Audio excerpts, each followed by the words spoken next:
İlk olarak sizin sualınıza cevap vermek için belki de kimse bilmir, Mikhail Gutsman, o Azerbaycan xalqının layiqli oğludur.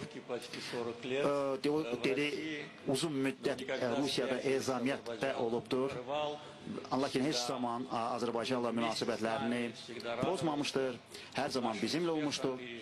Bizim məhz uğurlarımıza sevinmişdir. Bizimlə birgə çətinliklərdən keçib ikinci Qarabağ müharibəsində demək olar ki, burada yaşayırdı, reportajlar hazırlayırdı və cəbhə bölgəsindən birbaşa reportajları hazırlayırdı və bütün bunlar onun xasiyyətini, öz ölkəsinə, öz xalqına olan münasibətini göstərirdi və bizə siz yardımcı oldunuz ki, biz bu informasiya blokadanı yaraq. Bu halda o burada məhz zərər çəkmişlər adından çıxış edir. Belki de kimse bilmir. Öten il bir sual verildi bu forumda. Elə o həmin yerdə də əyləşmişdir. Bundan sonra onu tutduğu vəzifədən azad etdilər.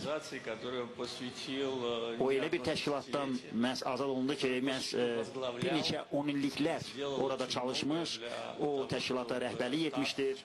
Və əlindən gələni etmişdir ki, TASS Beynəlxalq İnformasiya Agentliyi kimi inkişaf etsin.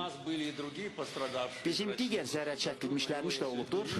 Rusiyaya gəldi. Onları burada görməmişəm. Bəlkə də onları artıq həbs ediblər.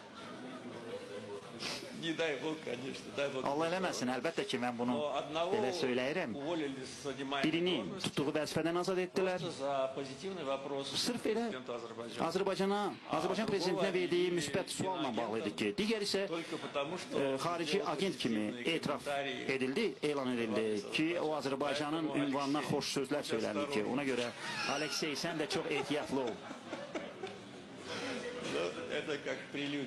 Yəni bu belə bir müqəddimə.